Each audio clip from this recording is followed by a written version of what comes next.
한 주의 한가운데서 여당 야당 입장을 당당하게 토론하는 당당토론. 권칠승 더불어민주당 의원, 김희정 국민의힘 의원과 함께합니다. 안녕하세요. 예, 네, 반갑습니다. 반갑습니다. 이재명 대통령이 내일 취임 한 달 만에 첫 기자회견을 갖습니다. 역대 대통령들이 보통 취임 100일을 전후해서 기자회견을 해왔는데 이 대통령 빠르게 소통하는 배경 좀 어디에 있을까요? 첫째는 국정 현안을 상당히 파악했다고 하는 자신감으로 보이고요. 그다음에는 이제 국정 현안을 파악해서 국정을 안정적으로 운영하고 있다고 하는 그런 안정감을 국민들한테 드리기 위해서 기본적으로 좀 신속하게 기자회견을 잡았다고 생각합니다. 김희정 의원님. 네, 저는 소통을 자주 하는 거는 어떤 식으로든 좋은 일이라고 생각을 합니다. 그리고 이제 강한 그립감을 발휘를 하고 싶어서 그런데요. 뭐냐면은 실제로 역대 대통령들이 100일이나 이렇게 미룬 거는 네. 어느 정도 성과를 가지고 내가 이런 성과를 냈으니 향후에도 이렇게 갈 거다라는 거였고요. 근데 지금 이재명 대통령 같은 경우는 성과를 기반으로 한 건 아니고 이제 앞으로 어떻게 하겠다에만 방점이 있기 때문에 그런 부분은 차이가 있지 않을까 생각합니다. 그리고 좀 이 30일 만에 하지만 실제 말과 이게 내용적인 면에서 좀 일치했으면 하는 기대감은 좀 가지고 있습니다. 예를 들어서 취임할 때도 그렇고 국회 오셔서도 그렇고 협치를 강조를 많이 하셨고요. 내일 기대하는 단어 중에 하나도 협치나 통합인데 그런 부분에 대해서 실질적으로 국회에서 예산 통과라든지 인사에 대한 검증이라든지 이런 부분 또 법과 관련된 부분에 있어서는 실제 협치를 하겠다라는 내용이 담겨지기를 기대합니다. 이재명 정부 한 달 좀 평가해 보시면 어떻습니까? 인사나 또 이제 국무회의 운영 방식 이런 것들을 보면서 굉장히 실용적인 정부다. 국민들이 그렇게 판단할 거라고 보고요. 아까 이제 기자회견 관련해서 네. 기자회견을 통해서 국민들과 소통한다는 것은 국민들에게 뭔가 또 새로운 것을 약속하는 장소이고 그렇죠. 또 그런 형식이죠. 그래서 이제 정치인들은 사실은 말 감옥에 갇혀 있는 사람들입니다. 예, 그런 말을 함으로써 오히려 국민들에게 약속한 그 제한된 범위 내에서 움직여야 되는 또 스스로에 대한 어떤 그런 단련이라고 보시면 틀림없습니다. 권칠승 의원이 지금 한 달간의 평가를 좀 해주셨는데 김희정 의원님은 좀 어때요? 제가 앞서 말씀드렸듯이 이제 강한 정치력이라든지 그립감 이런 부분에 있어서는 역대 최강이시잖아요. 원래 대통령 되기 전부터 당내에서 그랬고 그런 기조를 이어가시는 부분이 있는 것 같습니다.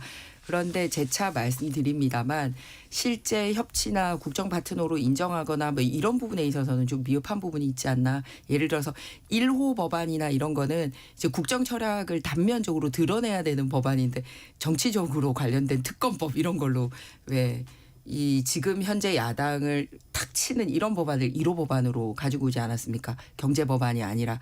그리고 또 인사를 하는 데 있어서 소통할 수 있는 의원들을 많이 이제 모시고 왔다. 이런 부분은 네.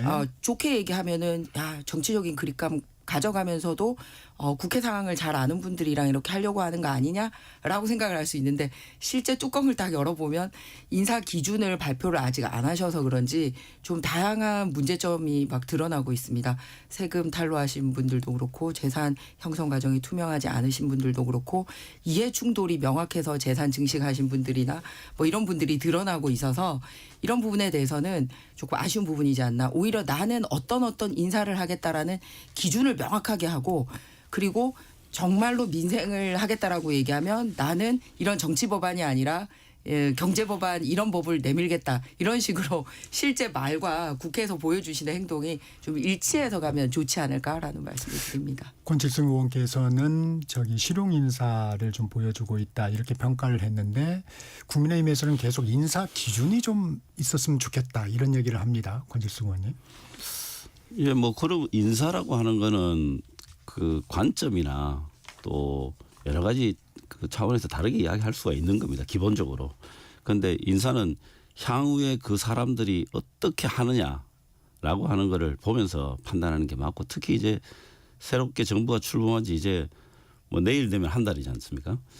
이 한 달 동안에 있는 이제 첫 출발하는 스타트 라인에 있기 때문에 그런 부분에 대해서는 조금 시간을 가지고 판단을 해 주시는 게 좋다. 그렇지만 지금까지 나온 것으로 봤을 때는 예를 들어서 뭐 전임 정부에서 일했던 분들 네. 또 특히 이제 어제 검찰 인사 같은 경우에는 네.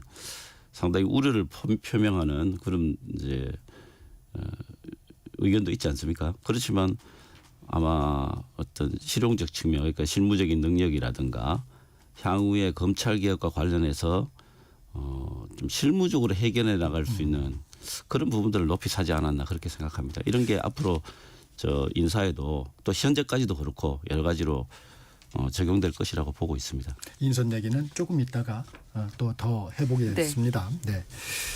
내일 기자회견에서 아무래도 이제 현안 질문이 좀 쏟아질 텐데 김희정 의원님 어떤 사안에 대한 대답 하나만 좀 꼭 집으신다면 어떤 사안에 대한 대답을 좀 듣고 싶으세요? 제가 계속 강조합니다만 정치 분야에서는 협치입니다. 예. 그래서 국회와 어떻게 존중하면서 갈 건지와 그냥 일방적으로 여당의 이제 다수니까 그렇게 통과할 건지에 대한 게 가장 핵심이지 않나 앞으로의 국정 방향을 볼 수 있을 것 같아요. 그동안은 사실 이제 대통령이 있어서 헌법상 위헌적인 요소가 있거나 아직 국민적인 합의가 이루어지지 않은 부분에 대해서는 국회에서 일방적인 통과가 돼도 소위 제2요구권이라는 게 있어서 200석을 넘지 않으면 다시 한번 살펴볼 수 있는 소위 거름 장치가 한번 존재를 했었거든요. 근데 지금은 법사위원장도 사실은 이제 여야 공수가 바뀌면 줘야 되는데 그것도 안 주고 있지 않습니까? 그러면 법사위원회에서도 한번 못 끌런단 말이에요. 그리고 본회의도 원식 의장은 여야 협의를 안 해와도 그냥 의사 일정을 잡더라고요. 역대 의장님과 달리. 거기서도 못 걸릅니다. 그러면 국무회의 넘어가서 역시 대통령이 제의 요구 안 할 거란 말이에요. 그러니까 지금은 그냥 이재명 대통령과 민주당이 결정하면 누구도 통제를 할 수가 없습니다. 그래서 사실 통제하거나 균형을 맞출 수 없는 권력이라는 게 그게 이제 독재로 이어지는 거거든요. 그런 위험성이 있기 때문에 큰 원칙에서 앞으로 국회와 또는 야당과 함께 어떻게 협치할 건가. 그게 1번인 것 같고요. 그리고 경제 분야에 있어서는 지금 뭐 빚내서 이 민생 경제 살리겠다라고 하고 있기 때문에 이런 부분에 있어서 국가의 채무 조정이나 균형을 어떻게 맞출 건지 부동산 대책 최근에도 혼란이 있었기 때문에 이렇게 정치 부분에 있어서는 협치, 경제 분야에 있어서는 안정성, 균형성 이렇게가 질문이 쏟아지지 않을까 생각합니다. 권 의원님은 어떠세요? 어떤 부분 좀 궁금하세요? 비슷하다고 생각합니다. 민생 경제 회복에 대한 어떤 정부 대책 뭐 이거 굉장히 클 것이고요. 그 다음에는 이제 국민 통합, 뭐 협치를 떠나서 국민 통합을 할 방법에 대한 어떤 보관을 묻는 그런 질문이 많을 거라고 보고요.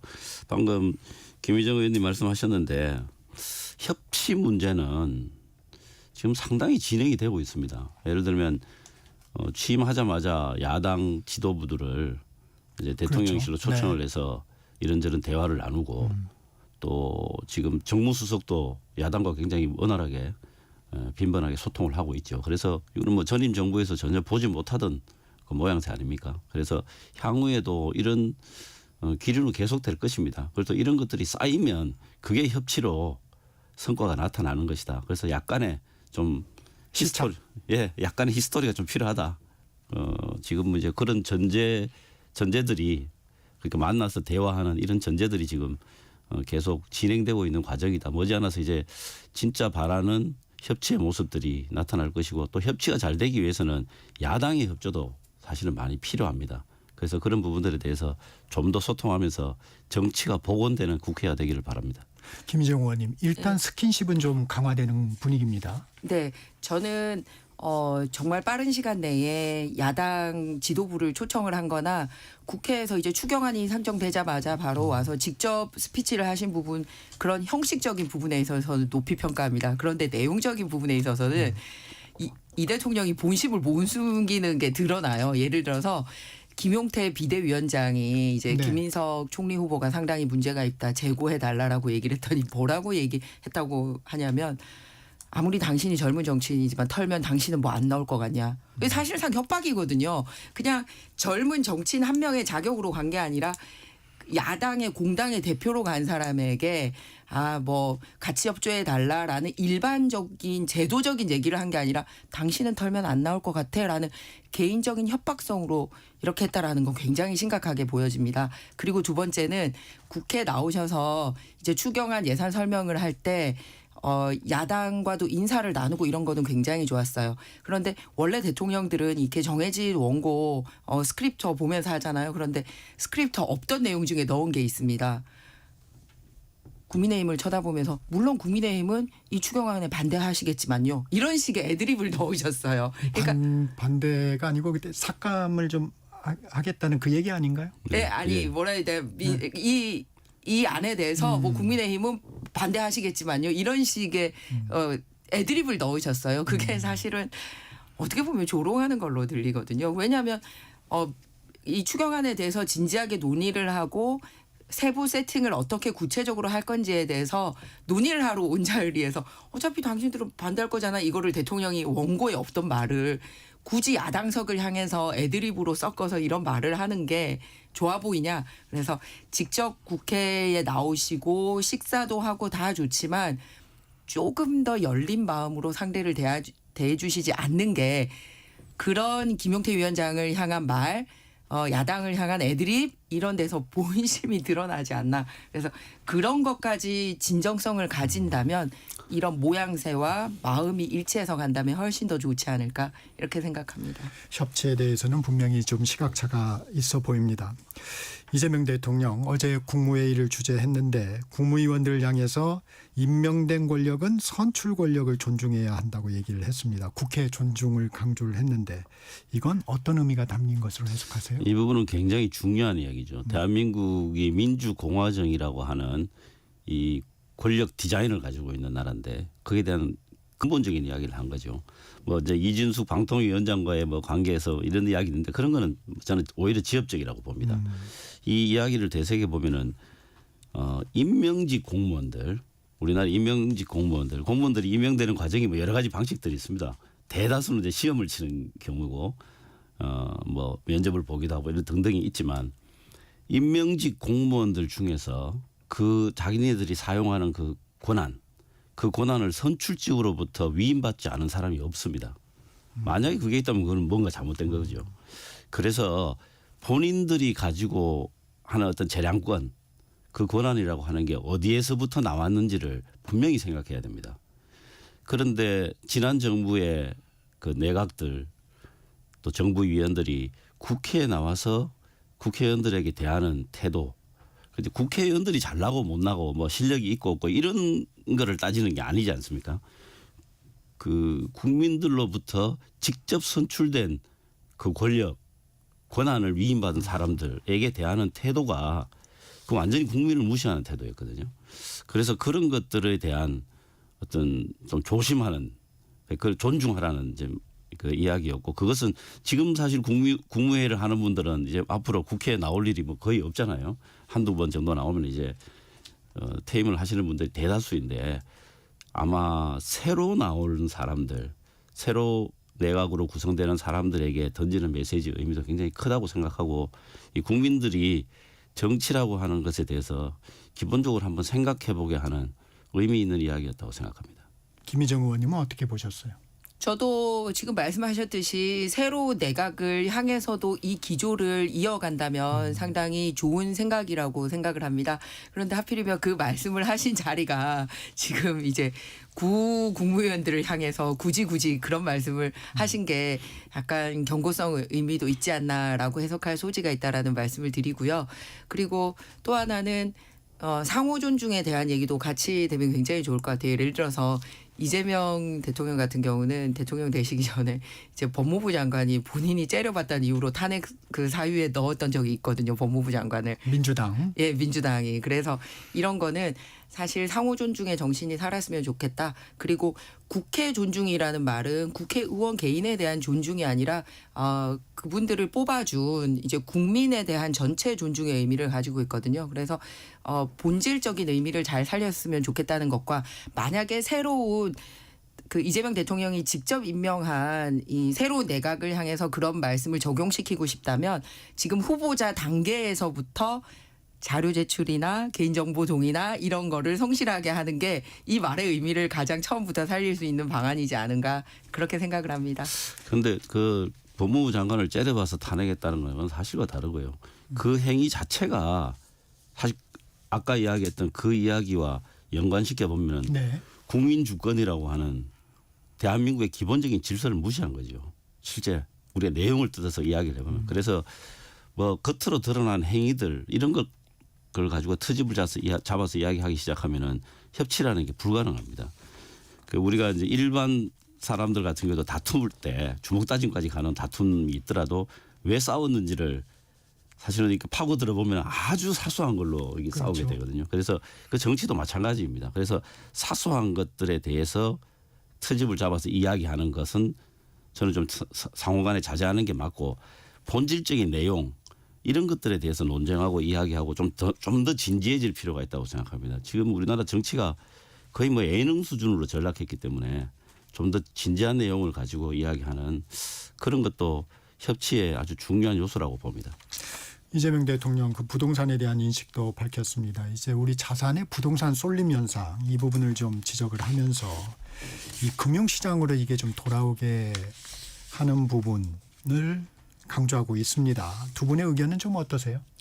저도 국민들이 바라는 거 부동산을 바라볼 때 바라는 거는 투자처로서의 부동산이 아니라 정말 내가 평생 안정적으로 살 수 있는 내 집 한 칸 마련하느냐의 네. 부분이잖아요. 그래서 그런 인식을 확실하게 심어줄 수 있도록 성공했으면 하는 바람이고요.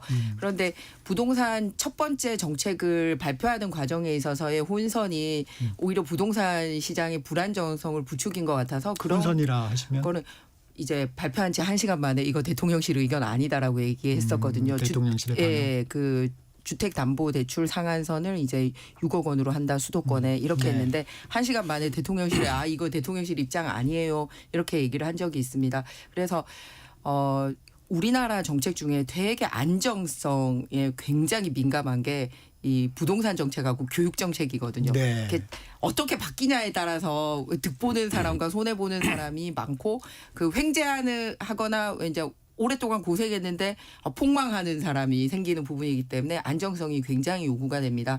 그런데 사실 앞서 문재인 정권이 대표적으로 실패를 한 게 이제 부동산 정책 때문에 수도권 민심부터 좀 돌아서지 않았습니까? 그래서 이번에 역시 발표하는 과정에 있어서 대통령실과 이제 정부 부처 간에 이렇게 엇박자 내는 부분이 있고 잘 되면은 서로 내가 했다라고 하고 안 되면은 서로 저기가 했어요 이렇게 될 가능성이 있기 때문에 사실 이런 발표를 할 때는 제가 대통령실 대변인 할 때는 어떻게 했냐면 관계부처 대변인단들도 합동 브리핑을 동시에 했어요. 같은 네, 날. 네. 그래서 그때 대통령이 말하고자 하는 국제적인 의중은 이렇다라고 발표를 하고 나면 연이어서 해당 부처 예를 들어 국토부나 금융위원회나 이런 데서가 구체적인 정책 디테일을 발표를 해서 이게 세트로 같이 나갈 수 있도록 했거든요. 그래서 니밀랑 내밀랑 하면 안 되는데 그거를 완전히 집중적으로 보여준 사례였다.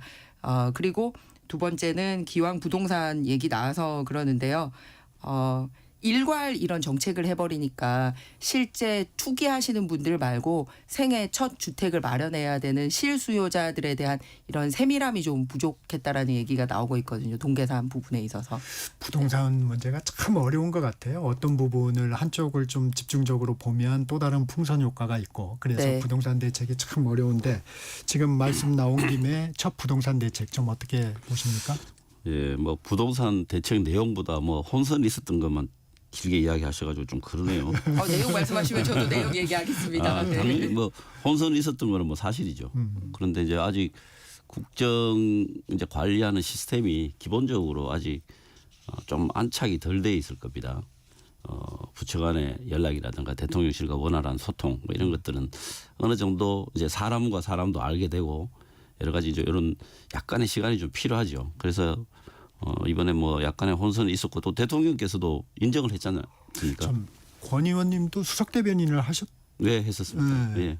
이 김희정 의원님도 그렇고 또 그런 경력이 좀 있으시네요. 네, 그래서 그 대변인 하다 보면 좀 그런 경우들이 있습니다. 이제 정보가 원활하게 소통되지 않고 또 약간 잘못된 정보가 들어오기도 하고 이제 그런 걸 거르는 거는 대변인의 뭐 의무이긴 한데 이제 알지 못하는 경우들이 있긴 있죠. 근데 어쨌든 그런 혼선들은 최소화하는 게 당연히 맞고요. 다만 이제 이 부동산이라고 하는 게 아까 뭐 이야기 있었지만 너무 대한민국 이제 일반 가정들의 자산에 너무나 절대적 비중을 네. 차지하고 있기 때문에 이게 이제 산업이나 여러 가지 금융 자본시장으로 가서 이게 좀 합리적으로 그 국가 재정이 배분되는 것을 상당히 방해하고 있는 상황입니다. 부동산 경기가 좋아지면 물론 이제 그거에 관련된 여러 가지 산업들이 이제 뭐 활성화되는 것은 뭐 사실이지만 네. 너무 이제 아무래도 좀 한쪽으로 기울어져 있는 게 되겠죠. 그래서 자본시장이 활성화되어서 그 자본시장에 모여진 자금들이 시장 원리에 따라서 합리적으로 배분될 수 있도록 하는 것. 그게 부동산 경기도 안정시키고 국가 전체의 자원 배분도 합리적으로 하는 방법이다. 그래서 자본시장 활성화 방안 이게 국가의 긴 중장기적인 그 국가 경제 발전에 필수적이라고 봅니다. 네. 저 내용 아까 저 얘기 안 했다고 얘기해서 내용상 제일 지적되는 부분 한 가지만 얘기하겠습니다.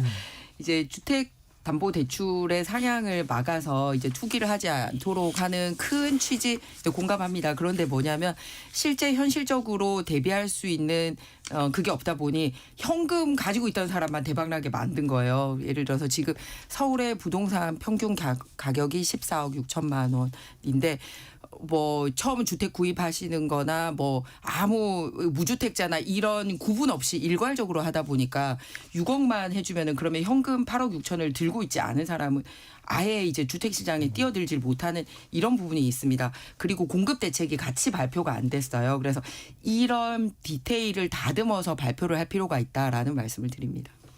네, 이게 현금을 갖고 있는 사람들에게 대박이 될지 안 될지는 그건 향후 부동산 경기에 달려 있는 것이죠. 그래서 지금 현금 가지고 있는 사람들이 대박이라고 단정할 아무런 근거가 없습니다. 상황을 좀 지켜봐야 된다. 그리고 어떤 정책이든지 간에 그게 음령이 다 있습니다. 그래서 음보다 양이 더 많으냐 적으냐라고 하는 관점에서 정책을 판단하는 게 합리적이라고 생각합니다. 이 장관 인선 얘기 좀 해보겠습니다. 장관급 추가 인선이 발표가 됐습니다. 김희정 의원님은 좀 어떤 후보자에 좀 주목을 하셨습니까? 일단은 저는 김민석 총리 후보 인사청문위원으로 네, 활동을 했기 때문에 총리 인사 때부터 드러났던 이런 무원칙이 이제 장관 인선에도 다 같이 드러나는 것 같아서 그게 굉장히 안타깝습니다. 네. 예를 들어서 김대중 대통령 시절부터 노무현 대통령을 거쳐 보수 정권 넘어와서까지 문재인 대통령까지도 쭉 같이 왔습니다. 뭐냐면 인사 원칙이라는 게 있었어요. 이런 항목이 있는 사람은 우리는 장관 인선에서 빼겠다라는 것들이 있었어요. 부동산 투기라든지 논문 표절이라든지 병역이라든지 재산 증식의 문제라든지 네. 그다음에 그 자녀 비리 문제라든지 뭐 이런 몇 가지가 있거든요. 이해 충돌이라든지 그런데 거기에 거의 다 해당이 되는 인사들이 되어버렸습니다. 그래서 지금이라도 이재명 대통령께서 우리는 요런 거는 앞서 전 정권에서 발전되어 온 거니까 요런 7대 항목은 배제를 할게요라든지 그다음에 추가로 내가 그러면 주목해는 보는 분야는 뭐다라는 이런 세트가 같이 발표가 나야 되는데 그거 없이 하다 보니 그냥 정말 선대위식 인사하지 않나라는 평가를 듣는 겁니다. 그래서 가장 저는 주목해서 본 게 과거에 대한 평가도 잘못돼 있지만 장관 직무를 수행하면서도 위험할 수 있다라고 본 게 바로 이해 충돌입니다. 네. 왜냐하면 장관 자리에 가게 되면 직접 본인이 다루는 법이나 정책에 따라서 이해관계가 걸리는데 거기서 자신의 사적인 이해를 취하면 안 되거든요. 그래서 저는 과거에 대한 평가뿐만 아니라 미래에 일하는 데도 상당히 위험하다라고 하는 게 이해 충돌인데요.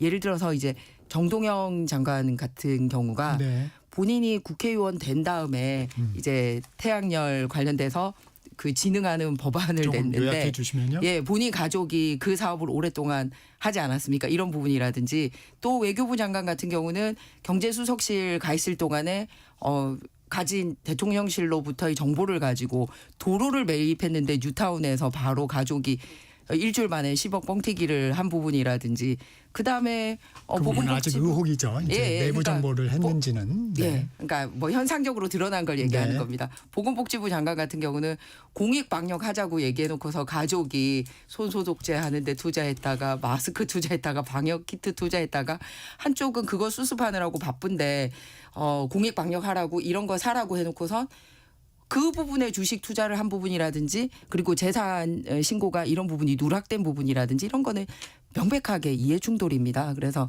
앞으로 이렇게 공적으로 중요 정보를 다루는데 과연 적합한가라는 저 의구심이 들었습니다.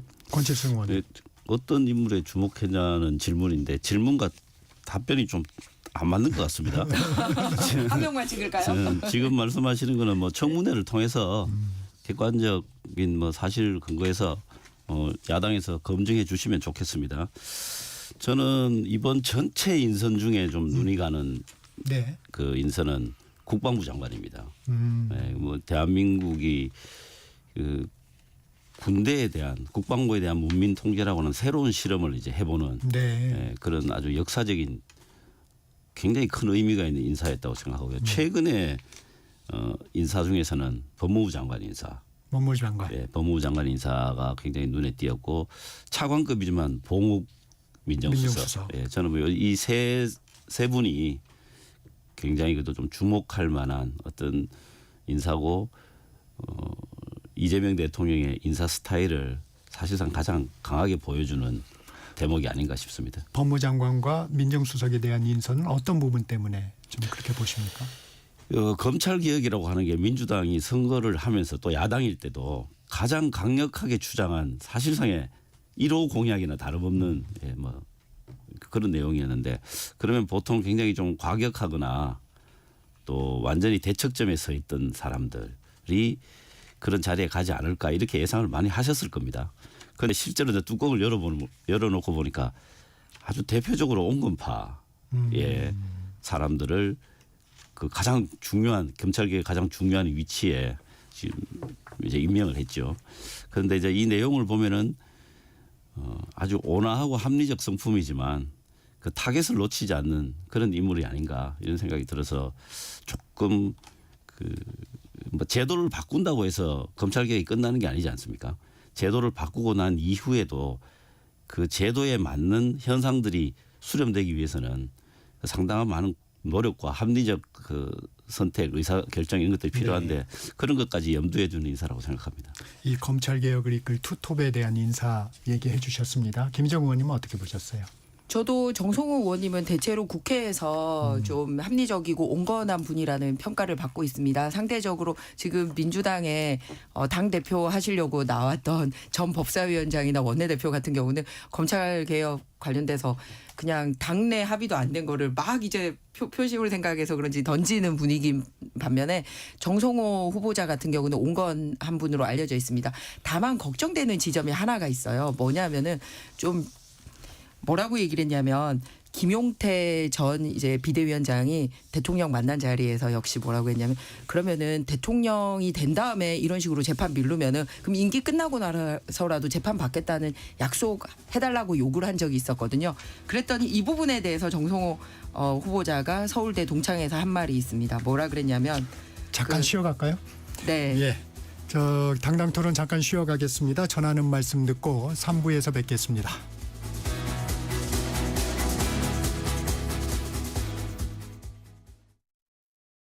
잠시 후 8시 반부터 일부 지역국에서는 해당 지역 방송을 보내드립니다. 워렌 버핏은 가치 투자, 펠리 피셔는 성장주 투자, 피터 린치는 장기 투자. 방법은 달라도 목표는 하나.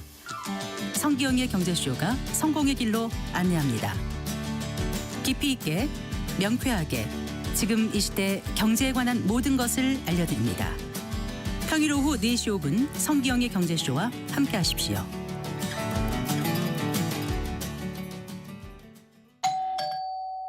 편지 왔습니다. 퇴근길 지친 당신에게 힘이 되는 뉴스를 전해드립니다. 매일 저녁 5시 5분 당신과 함께 읽는 세상 이야기 KBS 1라디오 뉴스레터 K. 지금 시각은 8시 30분입니다. KBS.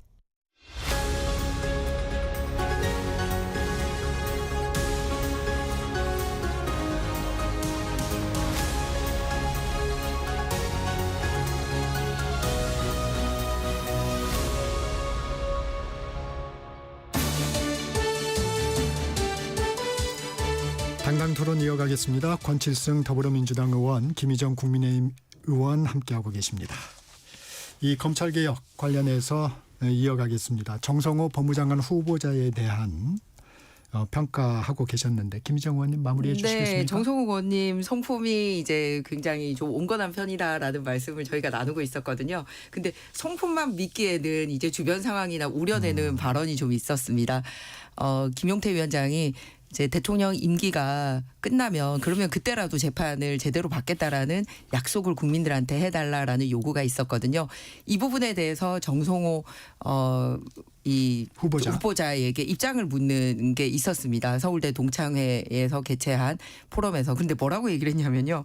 주권자인 국민이 재판 진행 중인 걸 알고 대통령을 선택했기 때문에 공소 취소가 맞다라고 말씀을 하셨어요. 그러니까 이게 그러면 그동안은 대통령 임기 동안에는 이제 재판이 아니지만 끝나고 나면 재판을 받겠지라고 생각을 했는데 아니 이렇게 공소 취소가 맞다라고 하신 분이 법무부 장관이 돼버렸기 때문에 그러면 나머지 공범들은 다 재판받고 있는데 대통령 혼자만 완전히 면죄부 받는 거 아니냐 이런 부분에 대한 의구심이 있다.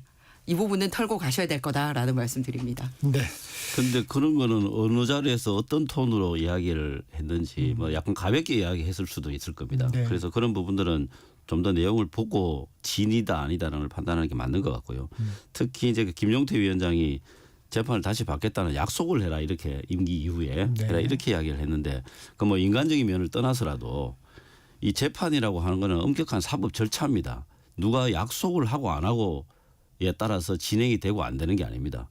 이거는 법과 특히 이제 헌법에도 기재되어 있는 내용이기 때문에 헌법과 그 이하 법령 등에 따라서 합리적으로 결정될 것입니다. 그래서 이런 것들을 약속을 해라라고 이야기하는 것 자체가 그거는 어불성설이고 협치의 정신을 깨는 것이라고 봅니다. 네, 그 얘기는 이제 지나간 얘기니까 좀 차치하고 이 정성호 법무장관 후보자 검찰 해체라는 표현은 적절하지 않다. 국민 눈높이에 맞는 개혁을 하겠다고 했는데 앞서 이제 온건파라고 평가도 해주셨는데 어떤 의미일까요?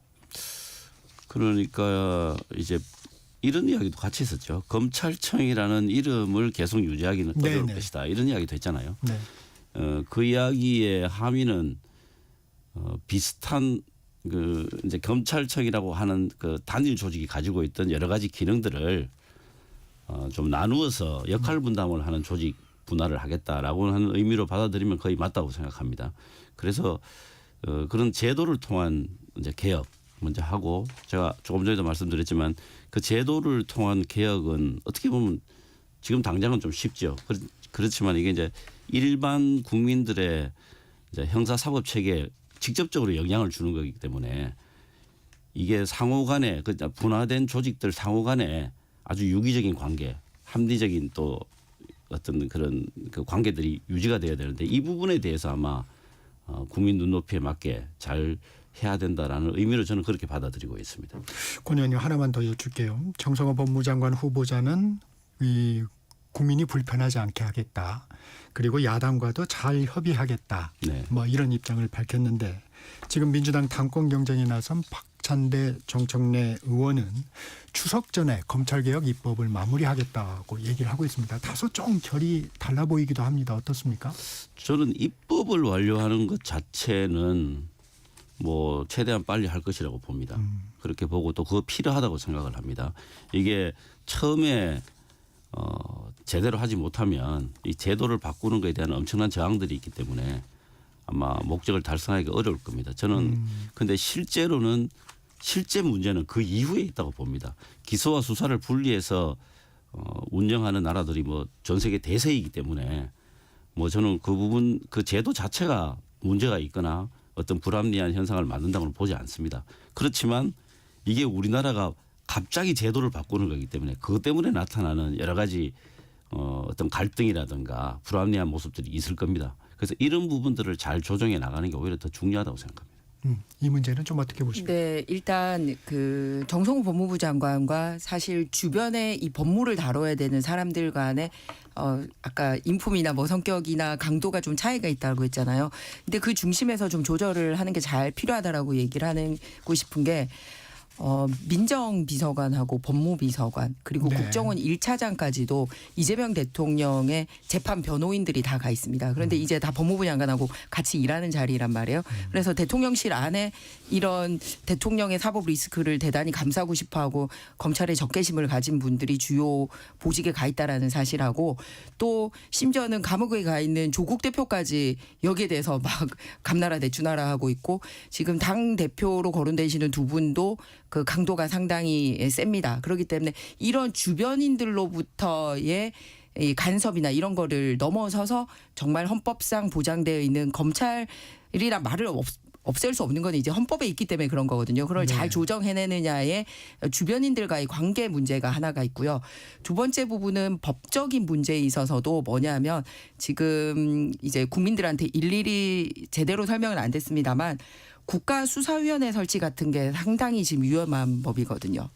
국가수사위원회가 사실은 국무총리 직속으로 해서 이런 총리 산하에 두겠다는 거죠. 네, 예. 그러니까 검찰 위에 있으면서 사실상 이 검찰 법무를 다 조정하겠다라고 얘기를 하는데 실제 전문성이 있는 사람들로 임명되는 게 아니라 대통령이 임명하는 분, 그 다음에 국회에서 여야가 같이 임명하는 사람 이런 사람들이 들어와서 검찰의 실제 상황과 상관없이 이 검찰 개혁과 관련된 모든 그립을 질 수 있는 완전 옥상옥 기구를 하나 더 놓겠다라는 거거든요. 이 법에 따르면은. 그래서 이런 것들이 상당히 위험한 부분입니다. 그리고 아울러서 더 또 문제가 되는 거는 뭐냐면 중대범죄수사청 같은 경우는 또 행정안전부 산하로 들어가가지고 새로운 기구를 만들어서 검찰 이외에 새로운 조직을 가지고 전국 단위의 소위 수사망을 넓혀갈 수 있는 또 새로운 조직을 만드는 거예요. 그래서 검찰의 권한을 축소를 하지만 사실상 정치권 입맛대로 수사와 기소를 할 수 있는 다양한 새로운 기구들을 막 만들어내는 부분이 법에 담겨 있기 때문에 이런 부분은 상당히 신중해야 된다는 말씀을 드리고 싶습니다. 권 의원님 지금 공소청, 수사청, 국가수사위원회 네. 이 세 가지 틀로 가는 거죠. 지금 민주당 그렇습니다. 안은. 예. 예. 안이 지금 그렇게 되어 있고 뭐 조금 더 논의가 있기는 할 겁니다. 그런데 지금 말씀하신 것처럼 국가수사위원회가 검찰 위에 있다 이렇게 말씀하셨는데 국가수사위원회가 발족을 하면 검찰이 없습니다. 그때는. 그래서 검찰 위에 있을 수가 없고요. 검찰이 그동안 집중적으로 단독으로 결정하던 일들을 이제 크게 봐서 세 군데로 나누어 놓는 것이죠. 국가수사위원회라고 하는 거는 제가 누차 말씀드린 데만 제도가 급격하게 바뀌면 그 제도를 합리적으로 조정해내는 기능을 누군가가 해야 됩니다. 그게 이제 국가수사위원회의 가장 중요한 업무가 될 것이고요. 특히 이제 수사권에 대한 어떤 배분, 그 다음에 기소를 누가 할 것인가, 또 이제 공수처가 또 따로 있지 않습니까? 이런 부분에 대해서 기관 간에 뭔가 좀 합의가 잘 안 되는 부분이 생기거나 하는 경우가 분명히 있을 겁니다. 또 공백이라든가 음영지대가 생길 수 있습니다. 이런 부분들을 어떻게 정리할 것인지를 국가수사위원회가 맡아서 해야 됩니다. 그렇지 않으면은 특히 초기에는 혼란이 있을 수가 있습니다. 그리고 중수청 같은 경우는 이제 경찰청의 수사력과 같이 결합을 하는 거기 때문에 아까 행안부 이야기하신 건 그건 뭐 당연한 것이고요. 그래서 큰 틀에서 이렇게 정리해 나가는 것이다. 그리고 저는 제도를 이렇게 바꾸는 거는 이건 전세적인 그 트렌드이기 때문에 제도 자체를 탓할 수는 없습니다. 다만 갑자기 이렇게 바꾸었을 때 나타나는 갈등, 또 불합리한 어떤 측면들, 음영지대, 혼선, 뭐 이런 이런 부분들. 혼선 이런 것들을 어떻게 정리해 나갈 것인가 이게 오히려 더 중요하다고 생각합니다. 자, 주제를 좀 바꿔보겠습니다. 민주당이 추진하고 있는 상법 개정안에 대해서 국민의힘이 전향적으로 검토하겠다고 협의에 나섰습니다. 입장 선회한 배경은 어디에 있습니까? 일단 그동안은 상법이 추구하고자 하는 전체 주주의 이익에 반대하거나 이러진 않았습니다. 그래서 기존에 민주당이 계속하고자 하는 그 상법의 위험성을 알았기 때문에 자본시장법 개정을 통해서 그 내용을 담아내려고 했는데 지금은 무조건 상법으로 추진하고자 하니 독소 조항은 일단은 빼고 자본시장법 개정안을 통하면 상장 기업만 해당이 맞습니다. 되는 거죠. 예, 네. 그래서 이제 비상장 기업까지 다 넣을 수 있도록 하고 다만 독소 조항과 관련돼서는 민주당과 협의를 해야 되는 부분이 있고 상법이라는 이름으로 합의를 했으면 좋겠다라는 거는 전향적으로 마음을 열고 있는 거죠. 그런데 이제 두 가지 부분은 아직 남아 있습니다. 특히 지금 배드뱅크 설립 때문에 저희가 제기했던 문제가 더 수면 위로 올라와 있는데요. 배임죄 부분을 어떻게 네, 처리할 배임죄. 부분인지 하고요. 그리고 집중 투표제를 통한 이사들 구성을 어떻게 할 것인가 이런 부분, 그다음에 의결권을 3%로 제한하는 부분, 이런 부분에 있어서는 감사위원이 그걸 말씀하시는 거죠? 네, 맞습니다. 그런 부분에 있어서는 아마 민주당도 저희가 제기했던 문제 제기가 실제 현실화될 수 있다는 걸 알기 때문에 협상의 여지가 열려 있는 걸로 알고 있습니다. 제가 구체적으로 설명을 드리자면 이런 거예요. 이 주주 전체 이익을 살펴야 된다는 게 핵심 중에 핵심이거든요. 네. 예. 그런데 당장 이번에 추경하면서 정부가 배드뱅크라는 거를 설립을 하는데 정부 예산을 50%를 하고 금융권에서 50%를 부담하는 내용입니다. 그러면은 과거 같은 경우는 이게 회사의 전체 이익에 부합하니까 회사가 이런 돈을 내놔도 배임죄에 걸릴 가능성이 없었어요. 그런데 바꾸는 이 상법 개정안에 따르면은 주주 중에 누군가가 뭐하러 배드뱅크에 우리가 4천억씩이나 이렇게 돈을 내놔요. 이건 내 이익과 반합니다라고 배임죄로 걸면 바뀌는 상법에 의해서는 배임죄로 걸릴 수 있는 위험성이 당장 있는 겁니다. 그래서 이런 부분은 저희가 제기했던 부분하고 실제 현실로 드러난 부분이기 때문에 이번 협상 과정에서 조정이 되어야 되는 부분이란 말씀드립니다. 권칠승 의원님, 상법 개정. 오히려 그런 부분이 더 문제인 것이죠. 예를 들어서 뭐 금융기관이 사회공헌기금이라는 명분으로 이제 상당한 금액을 기부하는 경우들이 과거에도 많이 있었지 않습니까? 그런데 그런 것들을 주주들에게 물어보거나 어떤 과정을 거치지 않고 만약에 앞으로도 계속한다. 저는 그게 맞지 않다고 생각합니다. 오히려 어떤 절차를 만들어주는 게 오히려 맞고, 그다음에 지금 기업의 지배 구조로 지배 구조라고 하면은 지배라는 말이 좀 그렇습니다만 경영을 하는 활동의 방식 이런 것들에 대해서는 좀 더 투명하게 하는 게 맞고요. 말씀드린 대로 민주당에서 5가지를 지금 내고 있습니다. 네. 이미 다 아실 텐데요. 이사의 충실 의무를 확대하는 것 있고요. 네. 그다음에 전자주주총회 네. 또 투명성을 높이는 거죠. 그다음에 독립이사로 이사를 전환하는 것, 그다음 집중투표제 강화하는 것, 또 감사위원이나 감사 선임 시에 이 3% 룰 적용하는 것, 이렇게 것들이 있고요. 그다음에 이런 것들은 전부 이제 경영권을 발현하는데 훨씬 더 투명하게 하자라고 하는 큰 취지에 있습니다. 그리고 이런 걸 할 때 항상 나오는 단골 메뉴가 바로 저겁니다. 배임에 대한 남소 우려. 이게 이제 단골 메뉴인데 네.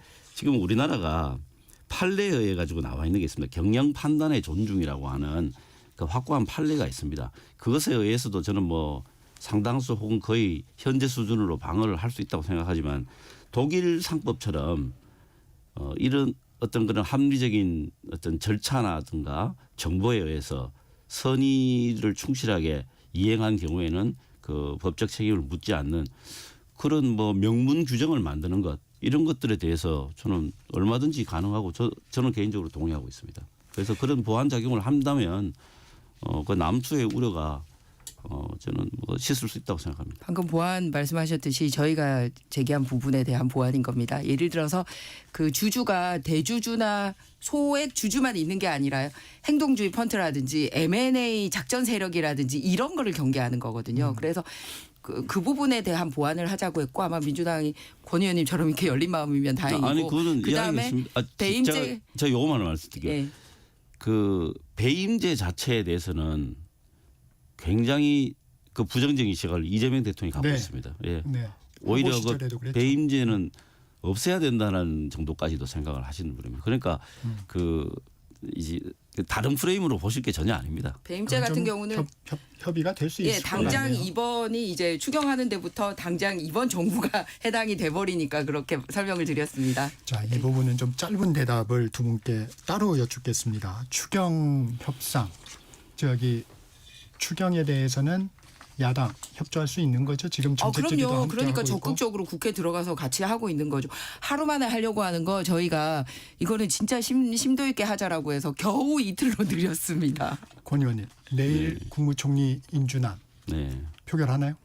표결할 걸로 보입니다. 그리고 오늘 그 이제 예결 소위를 하고 있으니까 그 결과가 나오면 뭐 같이 할 수도 있겠다라는 생각입니다.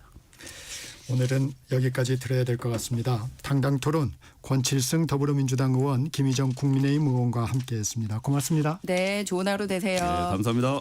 정격 시사 듣고 계신 지금 시각 8시 45분입니다.